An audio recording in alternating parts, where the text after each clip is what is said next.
はい、ではおはようございます。まず本日、新型コロナウイルス感染症対策として、医療提供体制の確保、検査体制の拡充、ワクチン等に関して、厚生労働省の所管において合計1兆6000億円の予備費の使用を閣議決定いたしました。内容でありますけれども、医療機関への支援に関しては、一時理事補正で約1兆8000億円をすでに措置をしておりますが、今般これに加えて、さらなる支援として、予備費約1兆2000億を措置をいたしました。具体的には、新型コロナウイルス感染症患者を受け入れる医療機関の安定的な経営を図るため、緊急包括支援交付金を増額し、病床確保量の引き上げ、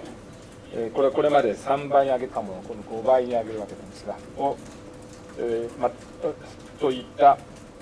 病床確保量の引き上げを行うとともに、10月以降の病床や宿泊療養施設を確保することとしております。また、特定機能病院との新型コロナ対応に関わる診療報酬の引き上げも行います。さらに、インフルエンザ流行期に備えた医療提供体制を確保するため、発熱患者等を対象とした外来体制を取る医療機関、また、コロナ疑い患者を受け入れる救急周産期小児科医療機関への支援なども行うこととしております。その他予備費以外ではありますが、福祉医療機構における無利子・無担保融資の拡充、患者の受診促進のための広報等も行うこととしております。地域の医療提供体制を維持・確保するための支援については、感染状況や地域医療の実態などを踏まえ、医療機関等の経営状況等も把握し、その在り方も含め、引き続き検討するということとなっております。検査体制のさらなる拡充に向けては43億円を措置をいたしました。手法衛生研究所や民間検査機関等における検査機器の導入を引き続き支援をし、その促進を図っていきたいと思います。また、感染拡大や重症化を防止する観点から、市区町村が行う検査事業であって、一定の高齢者や基礎疾患を有する方が、本人の希望により検査を行う場合に、国が一定程度の費用を助成する事業、具体的には公費負担分の2分の1を国が負担するということでありますが、ついて51億円を措置をしております。ワクチンに関しては、新型コロナウイルス感染症のワクチンを共同購入する国際的な仕組みである COVAX ファシリティへの参加に必要な拠出金として、172億円を措置をしております。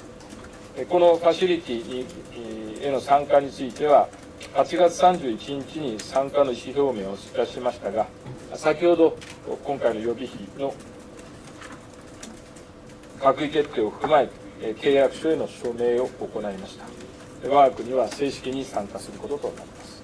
また、今後のワクチン接種の円滑な実施に向けて、地方自治体の体制整備やワクチンの供給流通に必要な経費などについて、776億円を措置することとしております。これ以外に、個人向け緊急告知資金等の特例貸付の申請にかかる受付期間は、本年9月末となっておりますけれども、特例貸付に対する需要が非常に高いことを踏まえ、12月末まで延長することといたしました。この延長に伴う貸付原資等として3142億円を措置をしております。また、総合支援資金の申請において、社会的自立につなげるため、10月以降は、初回3ヶ月の貸付についても、自立相談支援機関による支援を行うことにしておりま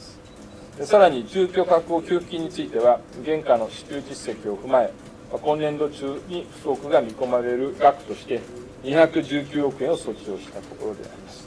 引き続き、国民の皆さんの生活、そして命を守るため、万全を尽くしていきたいというふうに考えております。